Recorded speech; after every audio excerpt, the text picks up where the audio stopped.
Assalamualaikum warahmatullahi wabarakatuh. Pada Allah Subhanahu wa taala, Tuhan yang Maha Esa, kita mohon perlindungan agar kita hidup selamat dunia dan akhirat.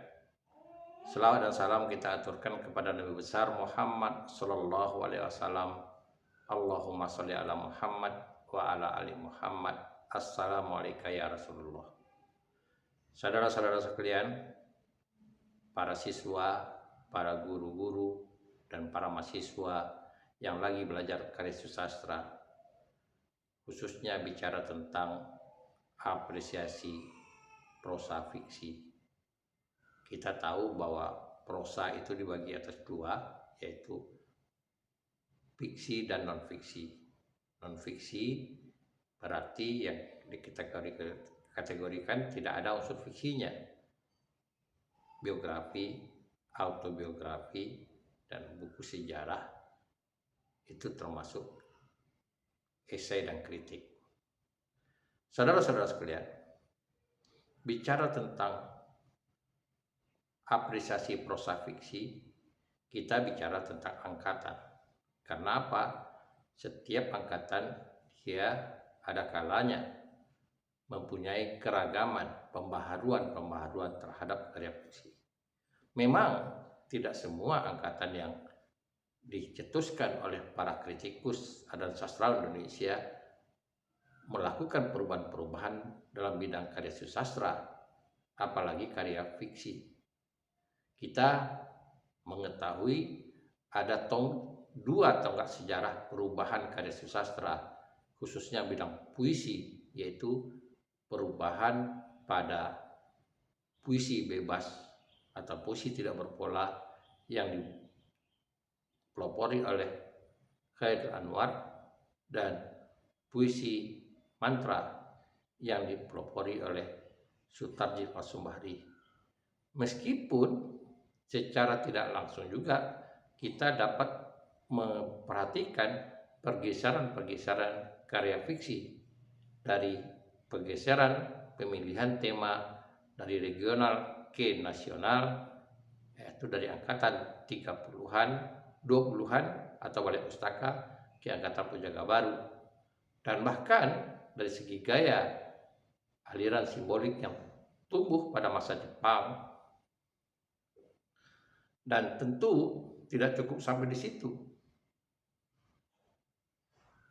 Kalau kita lihat dari buku teori sastra atau kritik-kritik sastra yang ada berkembang di perkembangan ilmu pengetahuan sastra di Indonesia ini, angkatan sastra Indonesia itu hanya tercatat sampai angkatan 66, yaitu angkatan yang diberi nama oleh H.B. Yasin.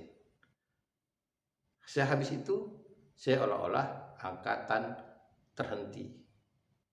Oleh karena itu, dari tahun 66 ada peristiwa politik yang berkaitan dengan runtuhnya Orde Lama dan munculnya Orde Baru, peralihan kekuasaan dari Soekarno ke Soeharto dengan ditandai surat perintah 11 Maret, dan H.B. Yasin pada waktu itu menandai dengan lahirnya angkatan 66. Namun setelah itu perkembangan karya sastra tanpa terasa terus terjadi kebebasan, keterbukaan, dan kreativitas, sehingga pada titik tertentu tahun 1980-an di Berita Buana Koran Harian ada yang mengatakan sudah selayaknya muncul atau ditulis atau diproklamirkan angkatan 80-an. Nah, angkatan 80-an ini tentu tidak semata-mata atau semena-mena diusulkan oleh orang. Nah, angkatan 80-an ini ditandai dengan pengamatan terhadap perkembangan karya sastra. Terjadinya perubahan-perubahan, terjadinya gaya-gaya baru dalam karya sastra. Khusus dalam bidang fiksi, ada beberapa nama sastrawan yang memberikan perubahan. Yang pertama ada yang namanya Umar Khayyam, seorang profesor, dosen Gadjah Mada, Universitas Gadjah Mada. Dia menulis cerpen yang berjudul Bau. Nah, itu pertanda pertama sekali cerpen yang karya sastra fiksi yang pada awalnya semangat kebangsaan digembar-gemborkan, disosialisasikan, ditumbuh kembangkan dalam karya sastra, tetapi Umar Khayyam setelah itu ia ingin menghidupkan semangat lokal, ditandai dengan munculnya dialog-dialog dengan dialek daerah, yaitu dialek Jawa. Dan ini disusul lagi oleh YB Mangunwijaya dengan burung-burung manyar. Hal yang sama dilakukan oleh YB Mangunwijaya. Dan bahkan YB Mangunwijaya melakukan perubahan yang luar biasa dengan melakukan perubahannya terhadap setting tempat dalam karya fiksi yang membuat orang terkaget-kaget. Menurut YB Mangunwijaya, seolah-olah tempat itu tidak penting, tapi yang penting itu adalah peristiwa. Tempat itu bisa saja di mana terjadinya, dan peristiwa tidak memilih tempat. Jadi YB Mangunwijaya memproklamirkan sebuah karya sastra yang tidak mementingkan label tempat, hanya identitasnya itu berupa kota A, kota B, dan sebagainya. Dua perubahan itu disusul lagi oleh kreativitas yang dilakukan oleh Putu Wijaya. Putu Wijaya melakukan perombakan-perombakan juga dalam bidang cerpen, di samping tadi yang dilakukan oleh Umar Khayyam. YB Mangunwijaya, penulis cerpen dan penulis novel, ia seolah-olah tidak memberikan batas yang jelas antara peristiwa yang ada dalam realita tokoh dan peristiwa yang ada dalam pikiran tokoh. Seolah-olah tidak punya batasan. Itu yang dilakukan oleh YB Mangunwijaya, oleh Putu Wijaya. Bahkan Putu Wijaya memberikan gambaran-gambaran bentuk genre baru yang sifatnya absurd, dan ini merupakan karya sastra yang termasuk baru di Indonesia. Arti kata, ia memainkan logika masyarakat, interpretasi masyarakat untuk mengambil pemahaman terhadap peristiwa-peristiwa yang secara realita tidak masuk akal. Tapi karena ada tujuan tertentu, bentuk-bentuk sarkasme itu disajikan oleh Putu Wijaya dalam kumpulan cerpennya yang berjudul Es. Salah satu diantaranya adalah Operasi Kelamin. Nah, ini kalau kita lihat dalam kehidupan nyata, tentu tidak mungkin peristiwa ini akan terjadi. Tetapi bentuk sarkasme yang dilakukan oleh Putu Wijaya terhadap nuansa-nuansa cerpennya itu memberikan gambaran tersendiri. Saudara-saudara sekalian, kemudian muncul lagi tahun 80-an itu seorang novelis kita, sastrawan kita yang namanya Iwan Simatupang. Iwan Simatupang menggoreskan sejarah dua novel, Merahnya Merah dan Ziarah.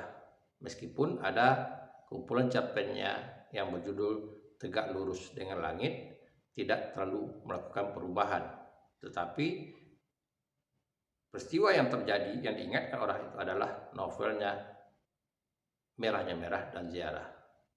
Nah, pada Merahnya Merah membuat kesan orang bahwa sastrawan Iwan Simatupang dia menggunakan sudut pandang orang pertama, namun dia tidak melabelkan nama orangnya. Jadi pelakunya itu tidak diberi nama. Ia menggunakan istilah tokoh aku atau tokoh kita. Nah, tokoh aku atau tokoh kita itu bisa berfungsi sebagai sudut pandang orang pertama, bisa juga berfungsi sebagai sudut pandang orang ketiga. Akhirnya karya sastra ini mewarnai, meskipun tidak diikuti oleh karya-karya lain, tapi setidak-tidaknya karya-karya mereka ini memberikan pancangan sejarah terhadap perkembangan fiksi di Indonesia. Oleh karena itu, kalau kita ingin mengapresiasi karya fiksi, mari kita nikmati punca-punca dari karya fiksi yang ada pada periodisasi tertentu. Karena punca-puncanya itu karya fiksi ini memberikan atau menoreskan perubahan pada karya fiksi.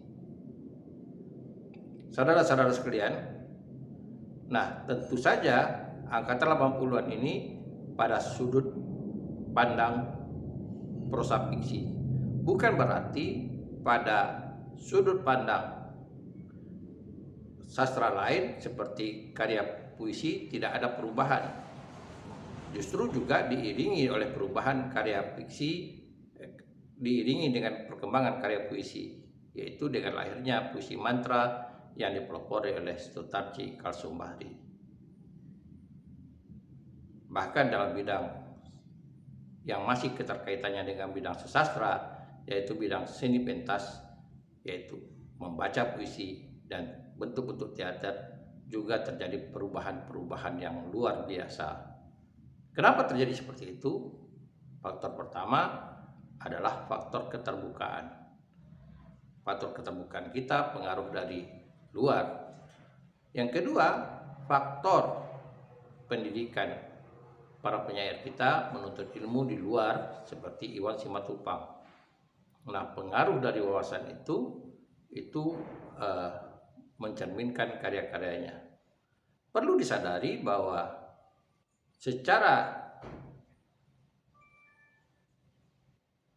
tersurat sebetulnya terjadi pergeseran karya susastra itu secara mendasar, yaitu masuknya nuansa-nuansa bahasa filsafat. Nah, kita tahu bahwa bahasa filsafat dengan bahasa susastra dekat hubungannya, yaitu kedua-duanya perlu interpretasi. Cuma saja pada bahasa filsafat tidak dipentingkan yang namanya unsur keindahan. Pada karya sastra dipentingkan unsur keindahan, di samping unsur interpretasi, kemampuan kita memilih diksi dan gaya bahasa. Dan pada bahasa filsafat justru yang dituntut kemampuan menginterpretasikan saja.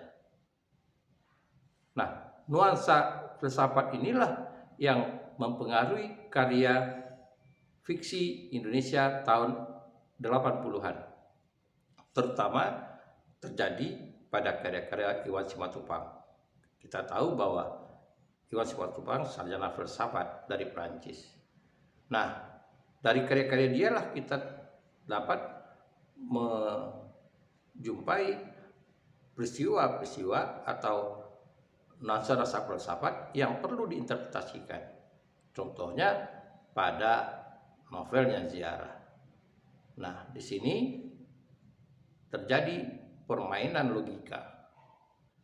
Hal-hal yang bisa saja secara real tidak mungkin kita temukan, tetapi dalam bahasa filsafat bisa jadi ia melawan kodrat, ia melawan realita.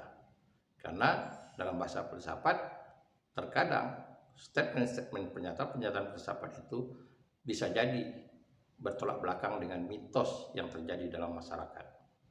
Sementara karya sastra ada kalanya ia mengoreksi mitos, tapi ada kalanya juga ia menjaga mitos yang terjadi dalam masyarakat. Secara logikanya seperti itu.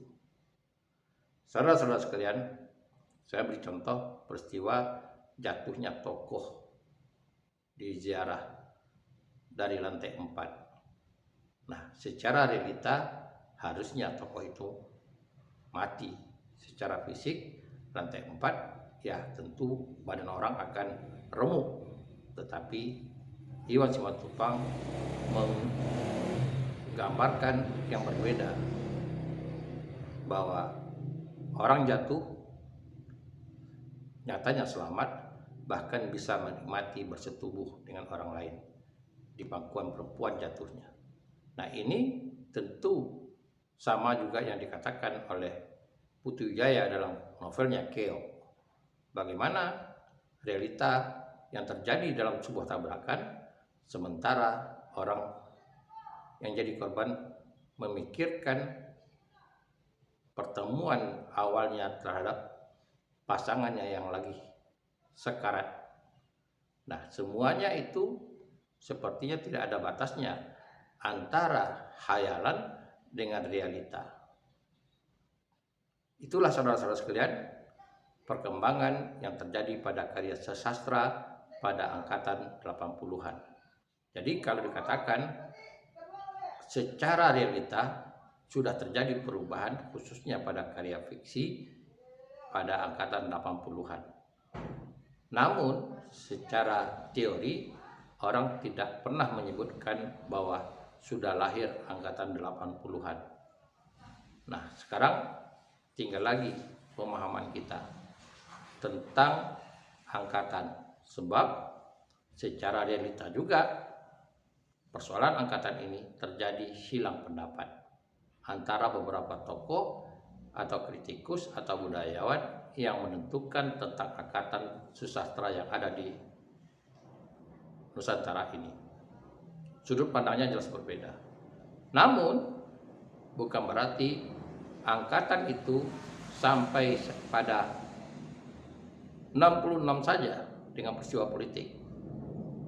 Bukan tidak terjadi kemungkinan kalau kita cermati bentuk-bentuk perubahan karya sastra yang muncul kemudian karena ada nuansa perubahan dalam karya atau nuansa peristiwa politik yang terjadi di tanah air ini.